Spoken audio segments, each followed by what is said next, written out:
It's Remy's Racing History Month! Speed!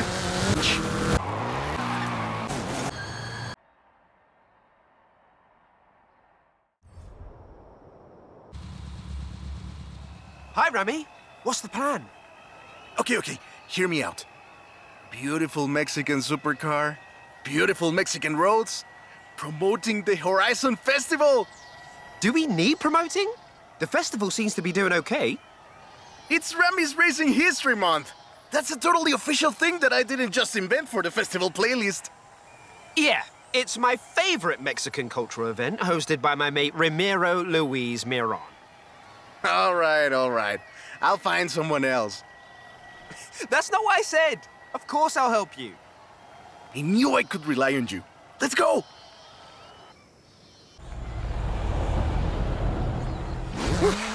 Let's get moving. Get some speed, then turn into the countryside. Really see what this car can do.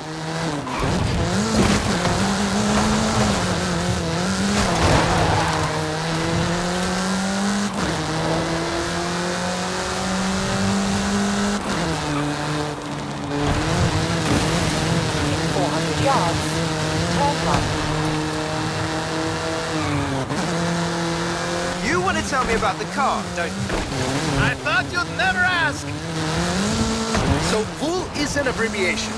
It stands for Vehicles of Ultra Lightweight and High Performance. It was started by two brothers, Guillermo and Iker Echeverria. The VUL 05 is a track-focused supercar, designed and produced in Mexico, but tested and optimized in the UK. I even think I saw one at the festival when I was over there. We're driving the pre-production version of the VUL 05RR, the even more track-focused version. Somehow, the designers reduced the weight by 65 kilos and increased the power to nearly 400 bhp. Then they lowered the engine by 50 millimeters to drop the center of gravity and improve cornering. Impressive! They're pretty serious about the ultra-light part. The 05RR even has an option for titanium bolts, saving another 4.5 kilos. What's the RR stand for? Road and Racing. The car was designed for an enhanced track experience, but remains road legal. Perfect! There's a couple of other things you can help out with, if it's not too much trouble. You're never gonna let me live that down, are you? Call me.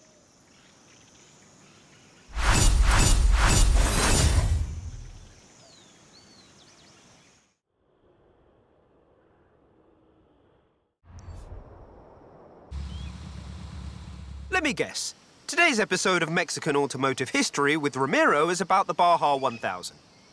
You are very perceptive, my friend. This dune buggy was the first car to race here. Let's take it for a spin.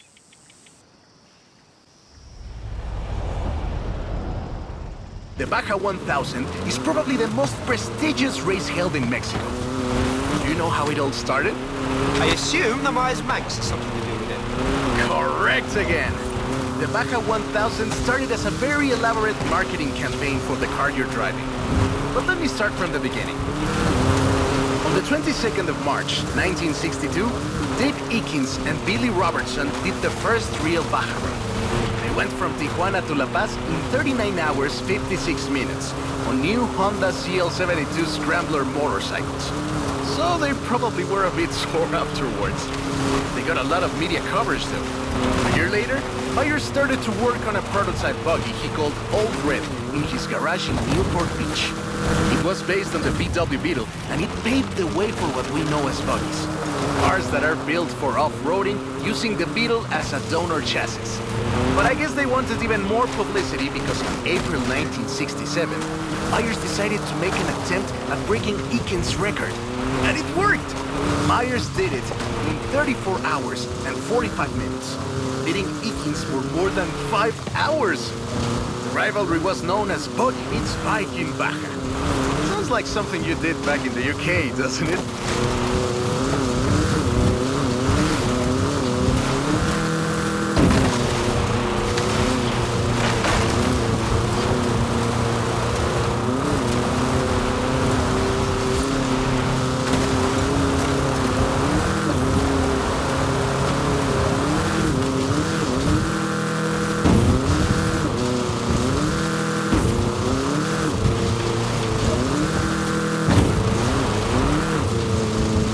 tanks became an overnight sensation as a result, and suddenly they were friendly races all across the Baja. It wasn't long before they realized they needed something more organized. And that was Mexican 1000. Guess who won the inaugural event? Mars Max? You're on fire today! Yes, in 27 hours and 38 minutes. The official race was 100 miles shorter than the original route, but it's still impressive.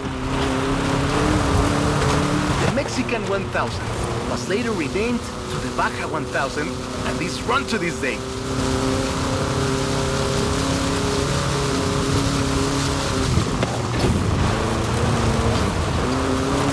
200 yards, turn left.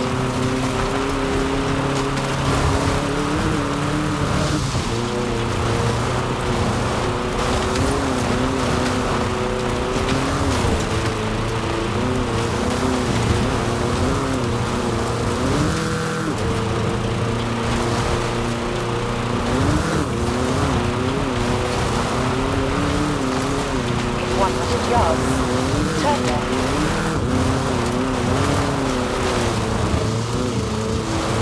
We didn't do the full route, but at this rate you would have had a shot at the original record.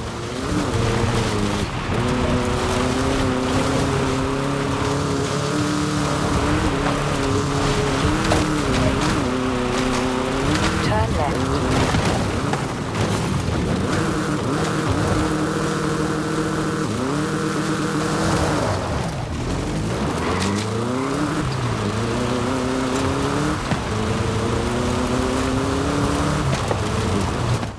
I love that story. My abuela used to tell it to me at least once a year.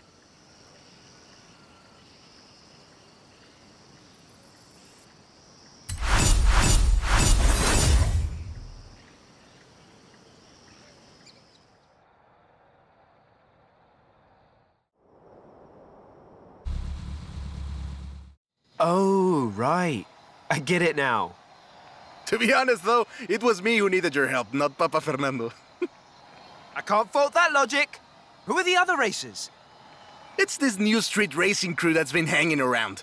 I think they're here to see what you can do. Let's show them.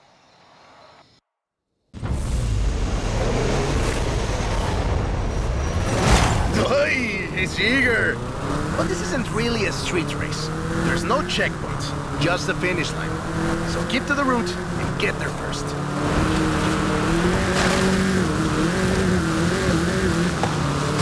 It's hard to overstate the effect that the Beetle had when it arrived in Mexico in 1954. Before that, all we had were these huge American cars. So this new European-style car with its shape and light chassis and those adorable headlights and an engine that anyone with a tractor could fix was, well, a complete game changer. They were so exciting that they were displayed at the Ciudad Universitaria in Mexico City, and there were lines to come and see this new car. Like that! We're gaining! Production of the Beetle started in Mexico soon after 7 of them finished the Carrera Panamericana. Before that, people were a bit worried about reliability, you see? We Mexicans love a good-looking car, but a car that can do work is better. The Panamericana convinced us, and in '61, Automex had assembled 250 of them. By '62, the first plant had opened in Jalostoc, making 10 of them a day. We love that car. So another plant opened in... That is a great car. Probably the most iconic car in all of Mexico. Ay, es increíble que un auto tan pequeño deje un vacío tan grande. Adiós, sedan. Thanks. I'll call you when I've got that next one ready.